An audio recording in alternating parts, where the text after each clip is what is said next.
Assalamualaikum warahmatullahi wabarakatuh. Innal hamdalillah nahmaduhu wa nasta'inuhu wa nastaghfiruh wa na'udzu billahi min shururi anfusina wa min sayyiati a'malina. Man yahdihillahu fala mudilla lahu wa man yudlil fala hadiya lahu. وأشهد أن لا إله إلا الله وحده لا شريك له وأشهد أن محمدا عبده ورسوله صلى الله عليه وعلى آله وسلم تسليما كثيرا أما بعد اللهم إنا نسألك علما نافعا ونعوذ بك من علم لا ينفع. Ma'asyiral muslimin, ikhwan wa akhwat fillah rahimakumullah. Hari ini adalah hari Rabu tanggal 15 Jumadal Ula 1434 Hijriah yang bertepatan dengan tanggal 27 Maret 2013. Berarti kita sudah semakin dekat dengan bulan Ramadan. Jumadania, Rajab, Sya'ban, kurang lebih tinggal 3 bulan setengah kita masuk bulan Ramadan. Mudah-mudahan Allah Subhanahu wa taala mempertemukan kita dengan bulan Ramadan dalam keadaan baik, istiqamah, dan kita bisa memaksimalkan ibadah kepada Allah Subhanahu wa taala di dalamnya. Allahumma amin. Kemudian malam hari ini kita melanjutkan kajian dari kitab Hisnul Muslim yang ditulis oleh Fadilatul Syekh Dr. Sa'id bin Ali bin Wahab Al-Qahtani. Kita masih berada di al-adhkar, zikir-zikir yang berkaitan dengan sholat. Yang terakhir kita membahas doa-doa atau zikir-zikir di dalam sujud. Sekarang kita masuk bab yang nomor ke-20. Qala Syekhul Musannif rahimahullah ta'ala, du'aul jalsah baina sajdatain. Doa ketika duduk di antara 2 sujud. Doanya apa saja? Sebelum kita masuk kepada doanya, ada baiknya kita membahas bagaimana tata cara duduk di antara 2 sujud. Al-Imam Muhaddits al-Ashr Muhammad Nasiruddin Al-Albani rahimahullah ta'ala di dalam kitabnya Sifat Salat Nabi menjelaskan tata cara duduk Nabi Muhammad sallallahu alaihi wasallam di antara 2 sujud. Beliau mengatakan, "Tsumma kana sallallahu alaihi wa ala alihi wasallam yarfa'u ra'sahu minas sujud mukabbiran wa amara bidzalika al-musi salatahu." Kemudian beliau Rasulullah sallallahu alaihi wasallam mengangkat kepalanya dari sujud seraya mengucapkan takbir Allahu Akbar, dan beliau perintahkan hal itu kepada seorang sahabat yang salah di dalam tata cara sholatnya. Jadi bangkit mengucapkan Allahu Akbar. Kemudian thumma yufrishu rijlahu al-yumna fa yaq'ud 'alaiha mutma'innan. Kemudian di dalam duduk itu beliau duduknya adalah duduk iftirash. Maksudnya iftirash itu pantatnya menduduki kaki kirinya. Jadi kaki kiri diduduki oleh pantatnya mutma'innan, tumakninah, tenang. Di posisi kaki kiri diduduki. Kemudian wa kana yamsiku rijlahul yumna wa yastaqbilu bi asabi'ihal qiblah. Sedangkan kaki kanannya, ya, telapak kanan, telapak tangan, telapak kaki yang kanan diberdirikan dan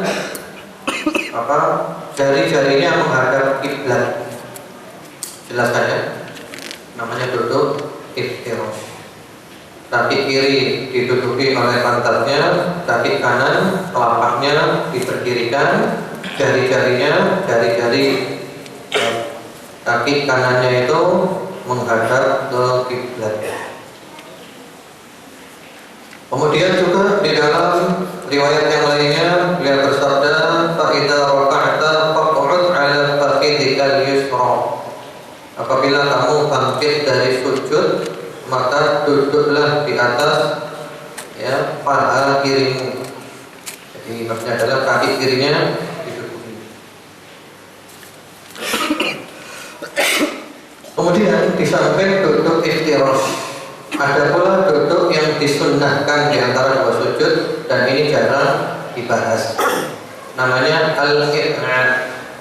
Al-iq'a' baina sajdatain, dan ini adalah sunnah.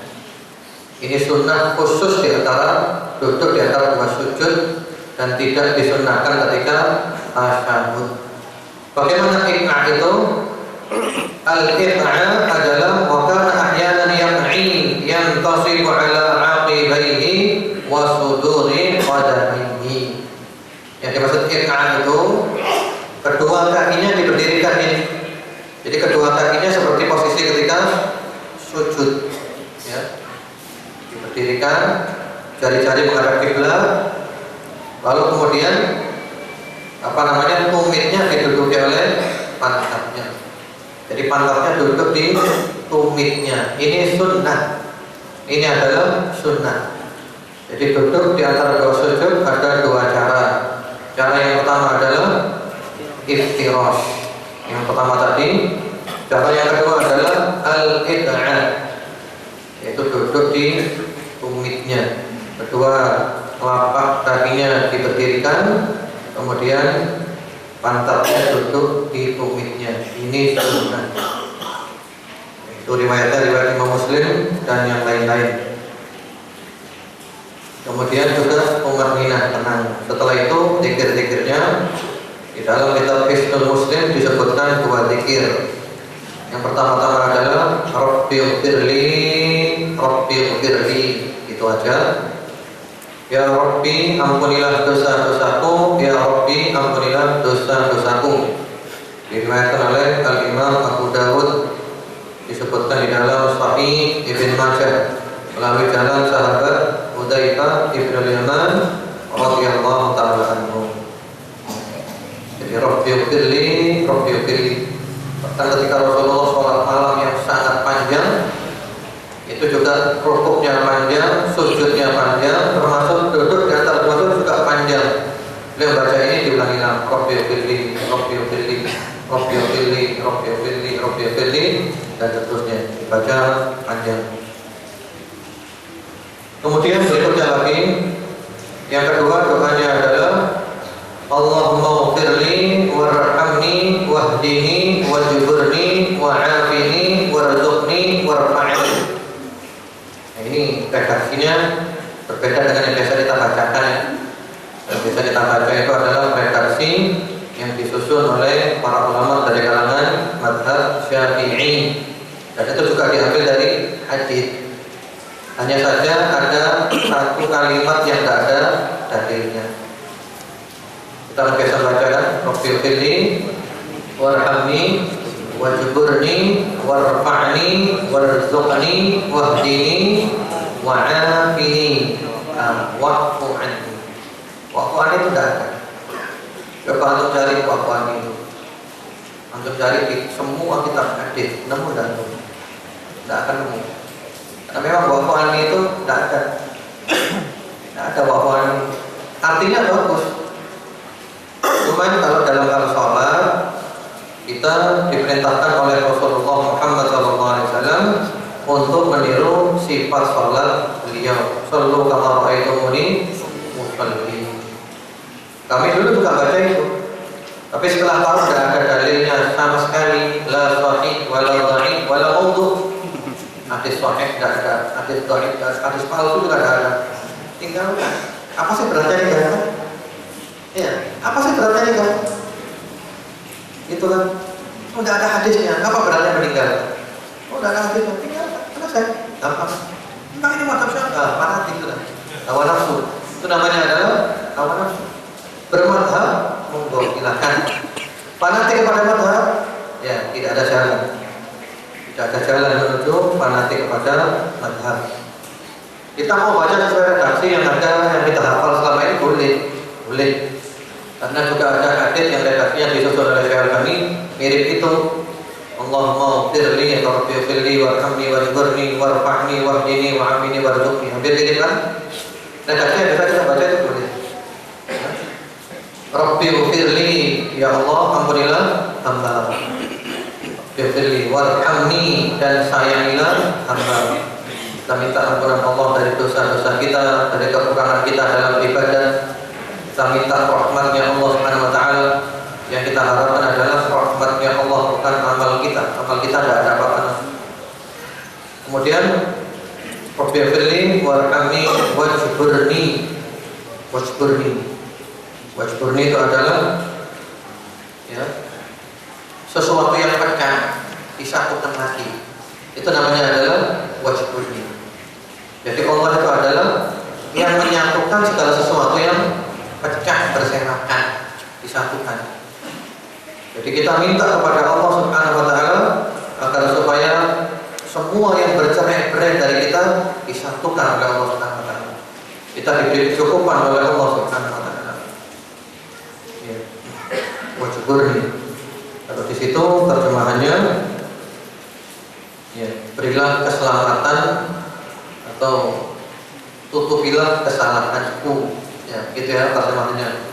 Tapi kalau pada aslinya wajburni itu menyatukan yang patah, menyatukan yang hancur, keping-keping yang bercerai-berai.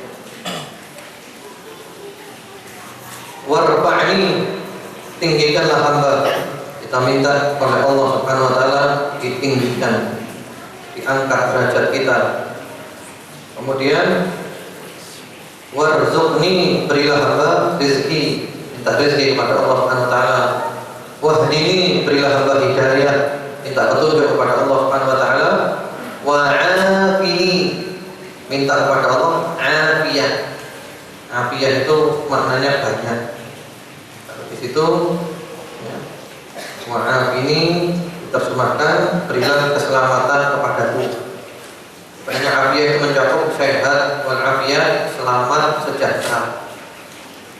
Jadi ini adalah doa yang sangat bagus di antara dua sujud, duduk di antara dua sujud. Rabbi firli warhamni wajburni warfa'ni warzuqni wahdini wa'afini. Titik. Wa'afani ditinggalkan. Karena memang tidak ada sunnahnya. Kemudian berikutnya lagi doa bab yang nomor ke-21. Doa sujud tilawah. Doa sujud tilawah. Doa sujud tilawah. Apa doanya? Doa sujud tilawah. Di situ disebutkan ada dua macam doa. Yang pertama-tama sajada wajhi lilladzi khalaqa wa syaqqa sam'ahu wa basarahu bihawlihi wa quwwatihi fatabarakallahu ahsanul khaliqin. Ini doanya diriwayatkan oleh At-Tirmidzi, Imam Ahmad, Al-Hakim yang mensahihkan dan disepakati oleh Imam Adz-Dzahabi melalui jalan Ibunda Aisyah radhiyallahu ta'ala anha. Kalau yang sebelumnya itu diriwayatkan oleh Ashabus Sunan kecuali An-Nasa'i melalui jalan sahabat Abdullah bin Abbas radhiyallahu ta'ala anhu. Jadi kita sujud tilawah. Apa sih sujud tilawah itu? Di dalam Al-Quran itu ada ayat-ayat sajdah yang mana kita dianjurkan kalau melewati ayat-ayat itu untuk sujud tilawah. Ada berapa ayat sajdah di Al-Quran? Berapa? Ada perbedaan pendapat, tapi yang rajih ada 15. Yang rajih ada 15. Kalau antum mau mencatat, yang pertama-tama ada di dalam surat Al-A'raf ayat nomor 206. Al-A'raf 206. Yang kedua surat Ar-Ra'd. Ar-Ra'd ayat 15. ketiga di surat An-Nahl. An-Nahl ayat 50. Yang keempat surat Al-Isra. Al-Isra atau Bani Israil. Ada orang yang tanya, kenapa di Al-Quran itu ada kalanya satu surat punya lebih dari satu nama? Tidak ada masalah, tidak ada masalah. Yang memberi nama-nama surat itu siapa? Yang memberi nama surat-surat itu sebagian ada nasnya bahwa nama itu langsung dari Rasulullah SAW. Tapi ada lagi surat-surat yang tidak ada nasnya, dan para ulama cenderung mengatakan itu adalah ijtihad para sahabat. Di antara surat-surat yang dinas semenjak zaman Nabi dulu adalah surat Al-Fatihah, surat Al-Baqarah, Al-Imran, An-Nisa, Al-Kahfi, Ar-Rahman, dan yang lain-lainnya. Tapi tidak semuanya, karena tidak ada riwayat bahwa semua surat yang memberi nama itu Nabi. Sehingga sebagian surat yang ada dalilnya bahwa zaman Nabi sudah ada nama itu, berarti itu dari Nabi. Sementara surat yang lainnya yang tidak ada dalil dinamakan dari zaman Nabi, itu adalah ijtihadnya para sahabat. Dan satu surat punya lebih dari satu nama itu tidak ada masalah, tidak ada masalah. Bukan berarti Al-Quran itu diragukan. Buktinya apa? Satu surat ada punya dua nama, kan tidak ada. Al-Fatihah saja namanya berapa? Banyak. Mana keagungan surat itu? Ya, yang keempat surat Al-Isra ayat 107 sampai 109. Kemudian yang kelima surat Maryam ayat 58. Yang keenam surat Al-Hajj. Al-Hajj ini ada dua. Yang keenam Al-Hajj ayat 18. Yang ketujuh Al-Hajj ayat 77. Kemudian yang kedelapan surat Al-Furqan ayat nomor 60. Kemudian yang kesembilan surat An-Naml. An-Naml ayat 26. Kemudian yang ke-10 surat As-Sajdah ayat nomor 15. Kemudian yang ke-11 surat Shad ayat nomor 24. Surat Shad ayat 24. Yang ke-12 surat Fussilat. Fussilat ayat 38. Yang ke-13 surat An-Najm ayat 62. Yang ke-14 surat Al-Insyiqaq ayat nomor 21. Al-Insyiqaq. Yang ke-15 yang terakhir surat Al-Alaq, yaitu surat Iqra ayat nomor 19. Kalla la tuti' wasjud waqtarib. Kemudian bagaimana hukum-hukum tentang sujud tilawah? Mari kita bahas hukum-hukum yang berkaitan dengan sujud tilawah. Nanti kita bahas bacaannya. Jadi sujud tilawah ini adalah merupakan ibadah dari Allah Subhanahu wa ta'ala.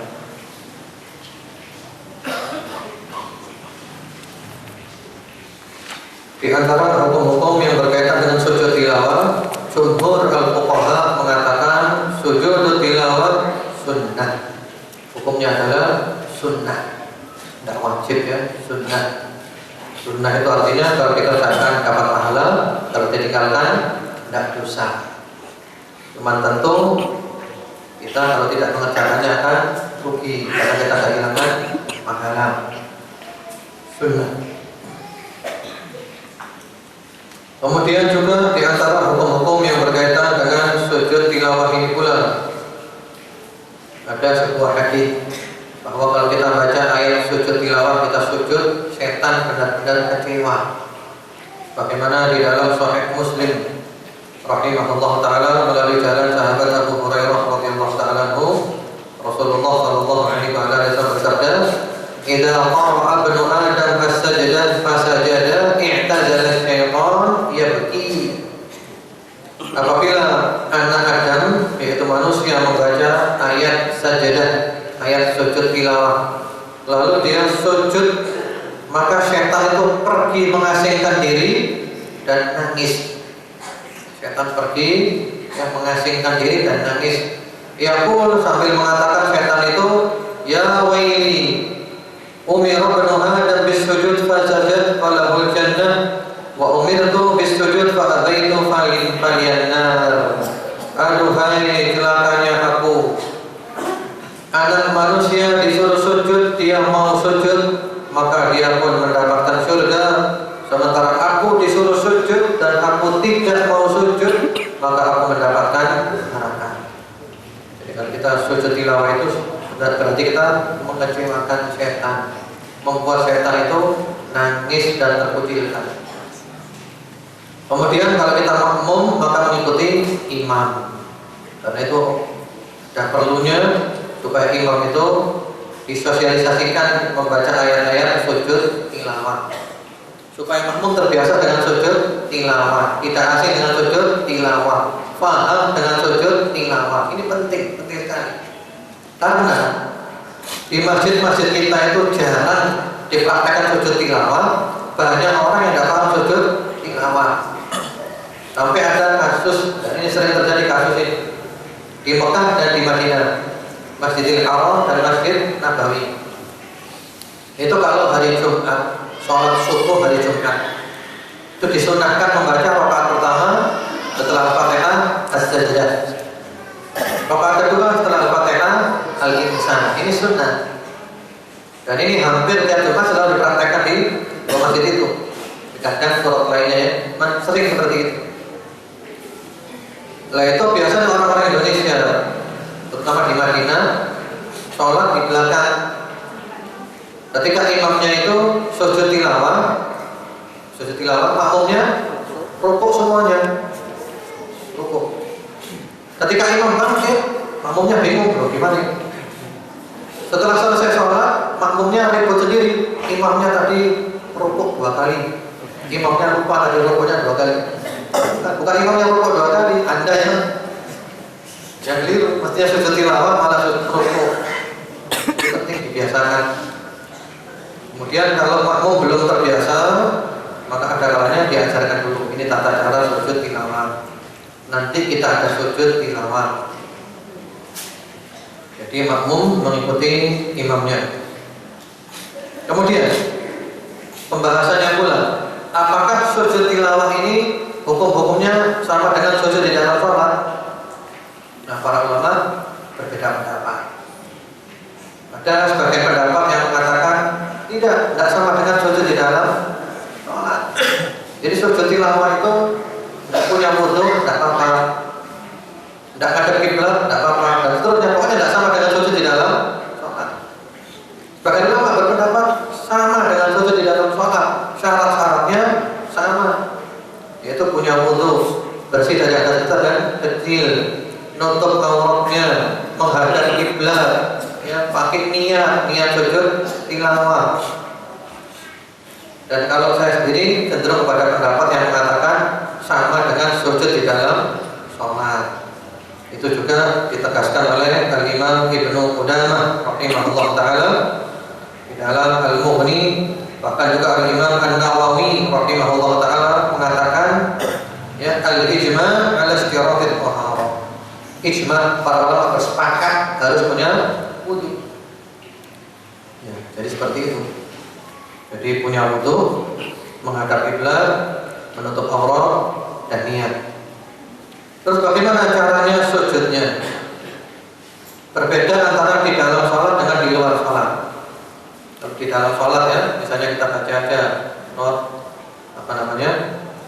al-alaq wasjud wa qatarib dalam sholat kan, langsung sujud menyungkur Allahu Akbar. Ya, baca doa sujud tilawah. Sebagian ulama mengajarkan baca doa sujud seperti biasanya dulu. Subhanallahil a'la bihamdi, subhanallahu wa bihamdihi, baru baca doanya sujud tilawah. Yang nanti kita bahas. Kemudian bangkit lagi Allahu Akbar, berdiri lagi. Karena tadi wasjud ba'dari sudah habis ayatnya, setelah berdiri langsung boleh rukuk Allahu Akbar. Atau mau nambah lagi suratnya, ya, mungkin baca lagi anzalna fi lailatul qadar boleh. Jadi setelah bangkit, kalau sudah selesai bacaannya mau langsung rukuk boleh, Allahu Akbar. Atau kalau belum selesai diteruskan suratnya lagi sampai selesai baru rukuk. Itu kalau di dalam sholat. Jadi takbirnya Allahu Akbarnya 2 kali, Allahu Akbar untuk sujud dan Allahu Akbar untuk bangkit tanpa duduk istirahat. Ya, Allahu Akbar, Allahu Akbar itu. Kalau di luar sholat, maka pendapat yang rajih adalah takbir cuma 1 kali, Allahu Akbar cuma 1 kali. Jadi ketika baca yang wasjud wa tarif langsung sujud Allahu Akbar. Langsung baca doa sujud tilawah, kemudian selesai, tidak pakai Allahu Akbar lagi. Jadi takbirnya ini hanya untuk ketika sujud saja, Allahu Akbar. Sujud wajhillahi falaqah wa syaqqa dan seterusnya, selesai baca itu, selesai. Tidak pakai Allahu Akbar lagi. Itu tata cara sujud tilawah. Tidak ada tasyahudnya, tidak ada salamnya, tidak ada takbiratul ihramnya. Kemudian bagaimana kalau dia baca Al-Quran? Karena dia bacanya banyak, misalnya baca surat Al-Hajj, yang mana di sana ada 2 kali sujud. Apakah perlu 2 kali sujud ataukah cukup sekali sujud saja? Maka para ulama mengatakan ajaza'ahu an yasjuda marratan wahidah. Sujudnya cuma sekali saja cukup. Karena itu 1 rangkaian. Ya. Dan 1 rangkaian sujudnya sekali saja cukup, tak perlu sujud berkali-kali. Dicontohkan oleh para ulama seperti orang masuk masjid, ya, sholat tahiyatul masjid, lalu keluar ke kamar mandi sebentar, masuk lagi, tahiyat lagi pada, tidak selesai, mencukupi yang pertama tadi, 1 paket. Jadi seandainya dalam 1 bacaan itu ada beberapa kali sujud tilawah, maka cukup sujud tilawahnya 1 kali saja sudah mewakili yang lainnya. Kemudian juga sujud tilawah ini boleh dilakukan pada waktu-waktu yang terlarang. Ba'da subuh, ba'da asar, menjelang zuhur, boleh semuanya.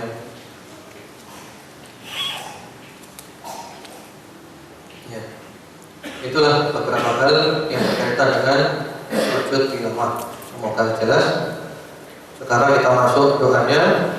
Tadi telah dibaca, yang mana artinya adalah wajahku bersujud kepada Zat yang menciptakannya, Zat yang menciptakan pendengaran dan penglihatannya dengan daya dan kekuatannya. Maha suci Allah sebaik-baik pencipta. Ya.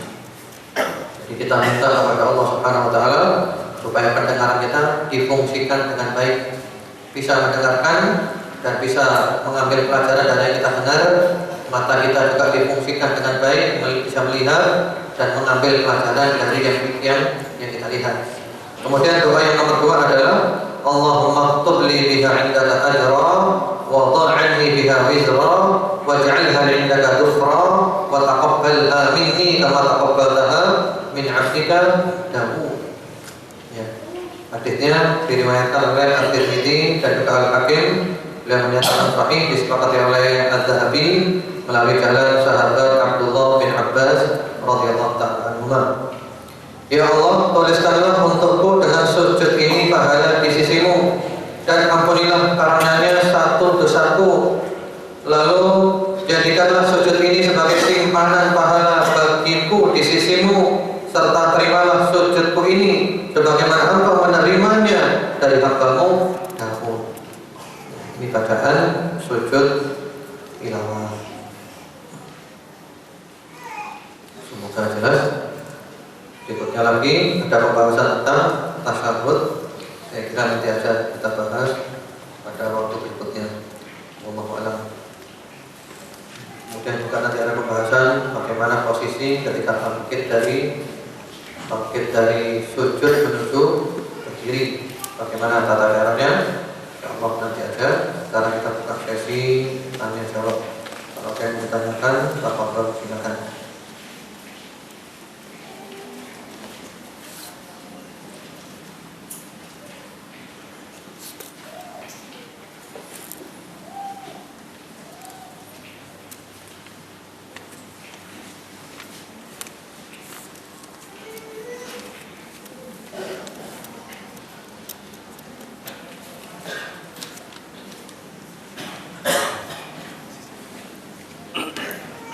Ya, Ustaz, biasanya apabila selesai sholat wajib maka tatkala sholat sunnah dan beberapa jamaah yang bertukar tempat dengan sebelahnya, apa alasan yang mendasari mereka melakukan hal itu? Apakah hukumnya sunnah muakkadah? Karena pernah ada jamaah yang memaksa saya untuk bertukar tempat dengannya, padahal saya kurang kenal. Ya, itu alasan bertukar tempat karena dua hal. Yang pertama-tama karena mereka memahami, ya, Rasulullah tidak boleh menyambung antara satu sholat dengan sholat kecuali harus dipisahkan dengan pembicaraan atau pindah tempat. Itu alasan yang pertama. Nah, kalau alasan ini sudah tercukupi dengan kita berzikir. Karena berzikir berarti kita sudah berbicara. Jadi kita tidak nyambung antara satu sholat dengan sholat. Ya. Yang tidak boleh setelah salam langsung sholat lagi, ya itu tidak boleh. Jadi dipisahkan dulu dengan berbicara. Kalam, maksudnya kalam itu adalah, ya zikir adalah kalam bicara. Nah, berarti dengan kita zikir sudah selesai, sudah gugur itu. Nah, masalah yang kedua adalah untuk supaya menjadikan saksi-saksi kita di bumi itu banyak. Karena bumi tempat kita sholat itu akan menjadi saksi dari kiamat. Yauma idzin tuhaditsu akhbaraha bi anna rabbaka awhalaha. Jadi nanti bumi itu cerita. Kita taat di atasnya dia cerita kalau kita berbuat taat. Kita maksiat di atasnya dia cerita. Tanggal sekian, bulan sekian, jam sekian, bulan sholat di atasku, bulan maksiat di atasku, bisa ditulis, diceritakan oleh bumi. Jadi begitu, itu alasan yang berpindah tempat. Tapi kalau sampai maksa-maksa orang tidak boleh. Ya, kalau saya tidak mau, saya menipu model-model.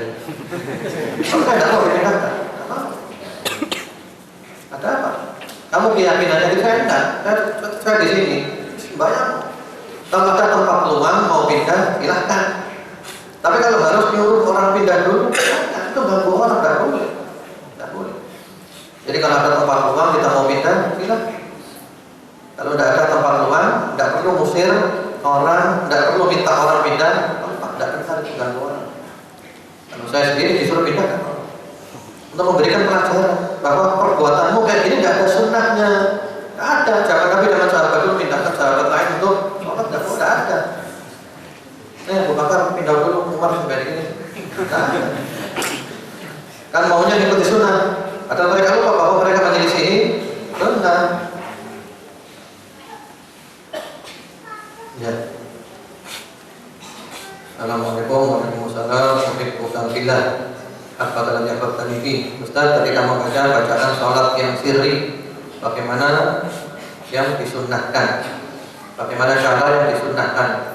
Cukup di dalam hati atau disertai gerakan bibir? Karena saya sendiri, kalau hanya dalam hati, saya merasa lebih khusyuk. Yang namanya qiraah, ya, qiraah itu bukan dalam hati, diucapkan. Hanya ucapannya jangan dikeraskan. Seperti apa ucapannya? Ucapannya itu seperti kita membaca di tengah suasana yang sunyi senyap dalam kondisi telinga kita yang normal. Itulah cara bacanya. Sehingga kalau kita baca seperti itu dalam suasana yang bising, nggak dengar, nggak apa-apa, itu sudah mencukupi. Jadi nggak harus dengar telinga kita. Karena kalau suasana bising, maka kita perlu mengeraskan ganggu orang nanti. Jadi yang dimaksud bacaan itu bacaannya keluar dalam suasana yang sunyi senyap dalam kondisi telinga yang normal. Yang mirip bisik-bisik. Tapi nggak usah keras-keraskan dan ganggu temannya. Jadi nggak perlu temannya dengar kita sendiri. Jadi bukan dalam hati, diucapkan. Ya, diucapkan seperti itu.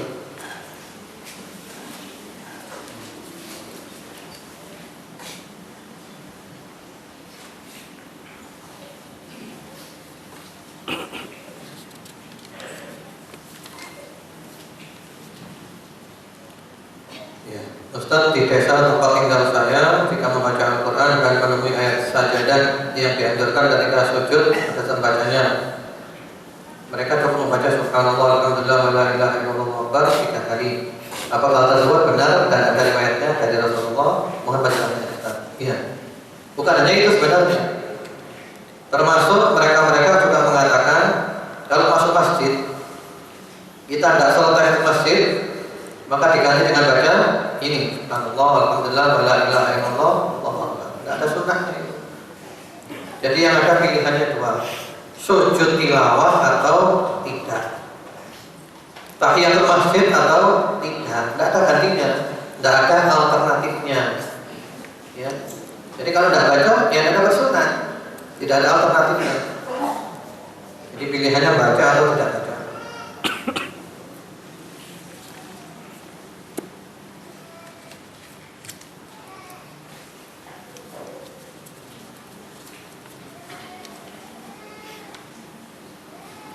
Ya, setelah mengenai sujud tilawah, saya mau bertanya. Yang saya ketahui bahwa disunahkan sebelum tidur kita membaca surat As-Sajdah, di mana di dalamnya ada sujud tilawah. Bagaimanakah cara sujudnya Ustaz? Yang mana ketika membaca sambil duduk, apakah langsung sujud atau berdiri dulu baru sujud? Kemudian apakah berarti setiap malam sebelum tidur kita disunahkan sujud tilawah? Iya, sunnah. Caranya tidak harus berdiri dulu. Caranya ketika baca langsung sujud. Allahu Akbar, baca doanya sujud, selesai. Itu aja.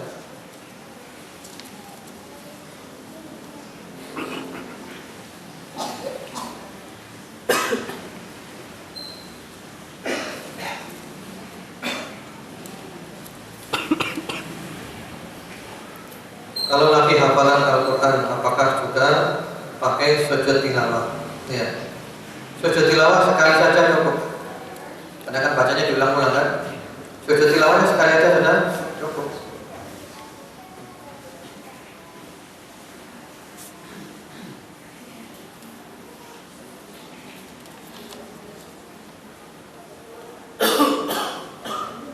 Ustaz, bagaimana dengan orang yang selalu menduduki kaki kanan ketika duduk iftirash? Padahal ketika duduk tawarruk orang itu bisa menduduki kaki kiri. Jadi ketika iftirash malah terbalik itu maksudnya. Iya. Maksudnya kaki kiri diduduki kan. Ini malah diduduki kaki kanan. Bagaimana solusinya? Ya harus belajar. Belajar untuk iftirash yang benar. Yang diduduki adalah kaki kirinya. Karena duduk dengan kaki kanan itu tidak sesuai iftirash yang diajarkan oleh Nabi Muhammad sallallahu alaihi wasallam. Jika tidak hafal doa sujud tilawah, apa yang harus dibaca? Ya, bisa tidak ini membaca sujud? Bisa tidak kira-kira? Bisa. Atau ini ada fotokopian? Fotokopi sujud dibaca? Bisa. Atau dihafalkan? Kan pendek kan? Masa nggak hafal? Atau baca 10 kali? Insyaallah hafal. Sajada wajhi lillazi khalaqa wa syaqqa sam'ahu wa basarahu bihaulihi wa quwwatihi wa tabarakallahu ahsanul khaliqin. Doa yang kedua, Allahumma aktub li biha indaka ajra wa dha'ni biha wizra waj'alha li indaka dukhra wa taqabbalha minni kama taqabbalta min 'abdika Daud. Itu kan insyaallah dihafal itu gampang. Atau baca berkali-kali insyaallah hafal. Bisa. Insyaallah bisa.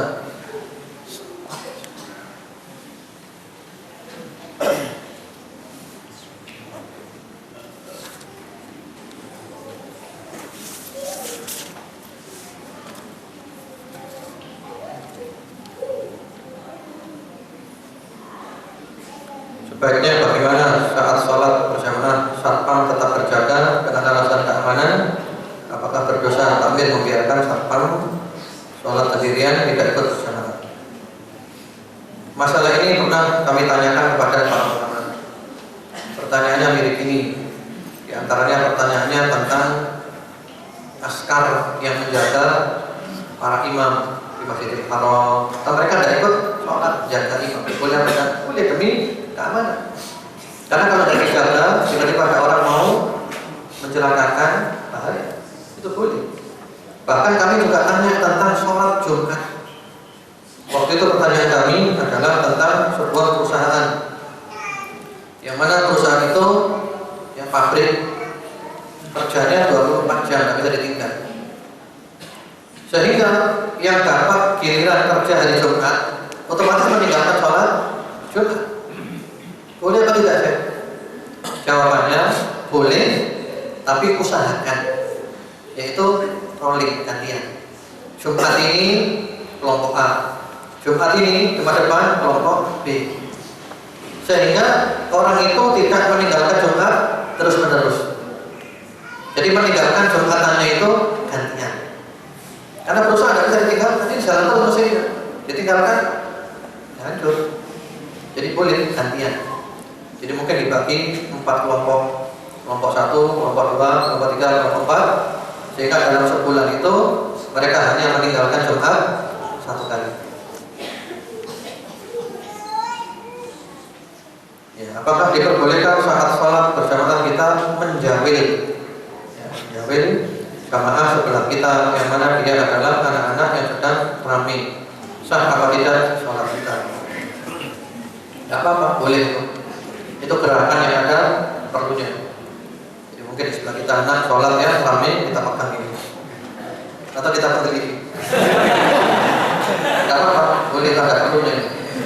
Itu gerakan ada perlunya. Tidak apa-apa. Yang penting jangan sampai kita terganggu kekhusyukannya.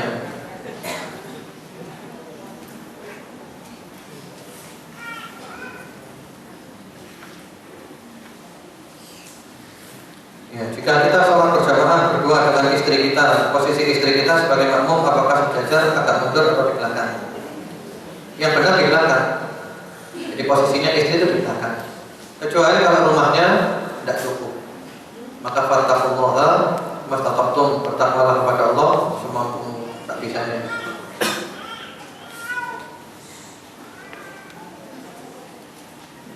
Ya, ketika kita sudah selesai sholat fardu misalnya di masjid, kemudian ada satu jamaah datang dan bingung ingin mendapat pahala jamaah, sedangkan sholat sudah selesai, apakah kita boleh membantu untuk menjadi jamaah atau imam bagi orang itu? Sedangkan kita sudah sholat fardu sebelumnya, kita boleh, saya ingin mengerti dalilnya Ustaz. Syukran. Boleh. Zaman Nabi dulu ada kejadian seperti ini. Ada orang datang terlambat, tapi sudah selesai sholat sendirian orang itu. Lalu beliau berkata kepada sahabat Abu Bakar As-Siddiq radhiyallahu ta'ala anhu, "Man yatasaddaq 'ala hadza?" Siapa yang mau sedekah kepada orang ini? Beliau bilang kepada para sahabat. Lalu sahabat Abu Bakar bilang, "Ana ya Rasulullah, saya mau ya Rasulullah." Itu kamu jadi makmumnya ya. Kemudian sahabat Abu Bakar jadi makmumnya, sehingga orang itu mendapat pahala sholat berjamaah. Walaupun tentu pahalanya tidak sama dengan jamaah yang asli yang dipimpin oleh imam rawatib, tentu tidak sama. Tapi yang jelas juga mendapat fadilah jamaah. Adapun sahabat Abu Bakar ketika sholat lagi itu dinilai sebagai sholat sunnah. Walaupun sholat zuhur lagi, tapi dinilai sebagai sholat sunnah. Atau juga seperti kisahnya sahabat Mu'adz radhiyallahu ta'ala anhu. Beliau sholat isya bersama-sama Rasulullah sallallahu alaihi wasallam jadi makmumnya Nabi. Kemudian pulang ke kampungnya, sholat lagi jadi imam di kampungnya, sholat isya lagi. Dan sholatnya yang kedua dinilai sebagai sholat sunnah. Jadi boleh. Ya. Ya, dan yang terakhir, saya memiliki Al-Quran yang di bagian akhir atau di lembar-lembar terakhir terdapat penjelasan-penjelasan tentang bacaan-bacaan seperti halnya tajwid dan juga bacaan doa yang diucapkan ketika melakukan sujud tilawah di waktu menemui ayat-ayat yang disunahkan untuk bersujud. Mohon maaf karena doanya banyak, saya tidak hafal untuk mencontohkan. Pertanyaan, apakah ada contohnya atau doa-doa tersebut yang saya maksudkan di atas, ada tuntunannya atau sunnahnya? Atau cukup dengan hanya satu jenis doa saja ketika sujud menemui ayat-ayat yang disunahkan untuk bersujud tersebut, seperti doa yang dapat di Hizbul Muslim? Ya. Yang diamalkan yang di sini kan jangan Hizbul saja. Dibaca satu boleh, dibaca dua-duanya juga boleh. Ya. Demikian, semoga jelas, wallahu a'lam, semoga bermanfaat. Allah menjadikan kita istiqamah dan umur kita ditutup dengan husnul khatimah. Allahumma amin. Subhanallahumma bihamdika, asyhadu an la ilaha illa anta, astaghfiruka wa atubu ilaik. Assalamualaikum warahmatullahi wabarakatuh.